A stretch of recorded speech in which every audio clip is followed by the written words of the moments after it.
Here is the story in brief. In 1571, the Yucatan public became sick to the plague. One man tracked down a plant and alongside others, drank it. The substance turned individuals blue and made them unequipped for taking in air. They immediately moved to the sea and made a civilization in the profound water, Talocan. One of the ones who ingested the plant had a child named Kayukalkan. The child grew up to become leader of Talocan. At the point when Fan passed on, she requested to be covered on the land.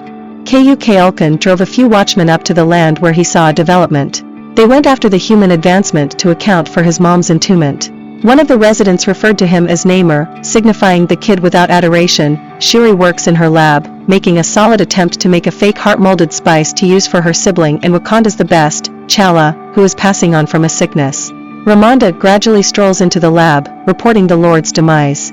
After a year, Wakanda is experiencing difficulty with different countries needing their vibranium. The Dora Milaje discover French military men attempting to take from their station. Afterward, Ramonda converses with the unified countries and uncovers the French's endeavor to take. She reminds the nations that despite the fact that the Dark Jaguar is gone, they will in any case battle. At a mining station, Americans mine in the sea utilizing a vibranium finder that was made by a MIT understudy, Riri Williams. They utilize this to find vibranium in the sea. Out of nowhere they go under assault by Talacanals who don't need them taking their vibranium. The final helicopter of survivors is struck somewhere near Namor. In Wakanda, Ramonda and Shuri go to the water and grieve the year since Chala's passing.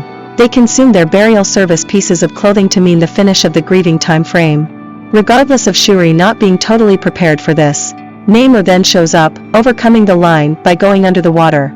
He uncovers to them the presence of Talocan and maintains that their assistance should prevent outsiders from taking vibranium. He additionally makes sense of that Wakanda isn't the main spot that has vibranium, Talocan has it as well. Ramonda berates him, stressed of his presence. He lets them know he will kill the researcher who created the machine and that they can help him. Yet they can't hold him up. Shuri and Okoye go to meet Everett Ross, who gives them the name and area of the youthful researcher, notwithstanding perhaps offering private data. Okoye and Shuri then, at that point, go to Cambridge, Massachusetts to track down Williams. They follow her to her carport where she uncovers that she is dealing with an Iron Man-type defensive layer. In any case, they are trailed by the FBI. The three move away, Okoye in a vehicle, Shuri in a cruiser, and Williams in her protection. Unexpectedly, they are met by Talacanals, Atuma and Namora. A concise conflict closes in Shuri and Williams getting caught. Ross shows up at the scene the following day and meets with his ex, Valentina Allegra de Fontaine. He additionally tracks down Kimoyo dots and conceals them. In Wakanda, Ramonda denounces Okoye for losing Shuri and fires her from her situation as Broad. Shuri and Williams awaken in Talocan. Namor shows Shuri the development, attempting to persuade her regarding his standards, in any event, giving her his mom's wristband. Notwithstanding, she differs in killing Williams. In the meantime, Ramonda goes to Haiti to see Nakia, who had left Wakanda 6 years earlier. She requests that Nakia track down Shuri for her. Nakia does a few spying and sorts out the area. She then breaks Williams and Shuri out as Ramonda converses with Namor about his arrangement. They return to Wakanda, however just for additional torture as Namor and his kin attack. They fled the city causing a hard and fast conflict. Namor deals with all of the Wakandan vehicles prior to flooding the royal chamber holding Ramonda and Williams. Williams begins suffocating, so Ramonda swims to save her. She can get Williams to somewhere safe, yet just to suffocate all the while. Shuri grieves her mom's passing as Namor tells her she is sovereign at this point. He and his kin then, at that point, leave the country. In the meantime, Allegra de Fontaine figures out that Ross has been speaking with Wakanda this entire time and has him captured. M'Baka converses with Shuri after the burial service and gives her ethical judgment that she shouldn't kill Namor. He then, at that point, tells her he will give lodging to the uprooted Wakandans following the assault. Shuri then utilizes Namor's mom's armband to make the fake heart-molded spice which at last works. She goes to the astral plane subsequent to taking it and is welcomed by Eric Killmonger, who claims they are something very similar. They contend a peace before Shuri claims she will kill Namor out of vengeance. Shuri awakens and makes herself a suit. She then drops into a gathering among Baku and the older folks as the Dark Jaguar. In readiness of the fight, Shuri and Williams understand that they could debilitate Namor by warming his body up to where it can't get oxygen. They then make a second Ironheart covering. Shuri gives Okoye new reinforcement, acting similar as Iron Man's 2, called the 12 p.m. Heavenly Messengers. Okoye initiates Annika to be separated of her two-lady group. In the sea, they utilize a vessel to draw the Talacanals into a snare. The fight begins as Namor appears to acquire the upper hand. Notwithstanding, Dark Puma traps him in a regal claw warrior as they remove off from the fight.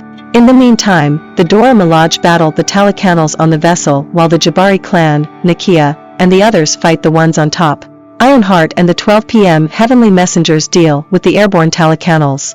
Dark Jaguar warms up the Imperial Claw contender, debilitating Namor, yet he starts to break out with his lance.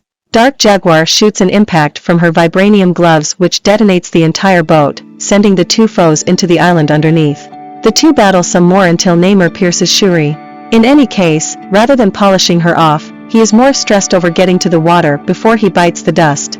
A harmed Dark Jaguar breaks free and gets before the limping Namor. She then, at that point, shouts Wakanda for eternity as she guards up, sending an impact from the detonating Claw Warrior into Namor.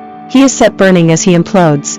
She remains over him to polish him off, however recollects her sibling, Chala. With these recollections of the man he was, she chooses to save Namor's life the length of he gets back to Talokan. Namor has appreciation for the Dark Puma and joins her as they return to the battle scene and advise everybody to quit battling. Dark Puma then shouts Wakanda for eternity indeed as the rest rehash it back. In the result, Williams gets back to MIT without her reinforcement as the Wakandans need no discussion with letting her keep it. Shuri leaves for Haiti as opposed to trying for the privileged position, which eventually is tested by M'Baku. Afterward, Namor paints in his room as Atuma welcomes him. Namor guarantees her that their new partnership with Wakanda will be gainful. While heading to jail, Okoye breaks Ross out of authority. In Haiti, Shuri meets with Nakia prior to leaving for the ocean side where she consumes her memorial service stylized robe. Permitting her to lament at last, in a mid-credits scene, Shuri discovers that Nakia and Chala have a child, Toussaint, who Nakia has been bringing up stealthily distant from the strain of the lofty position. Toussaint uncovers his Wakandan name is Chala. That's what happens in this movie. Subscribe to our channel to watch as soon as we upload a video. Thank you.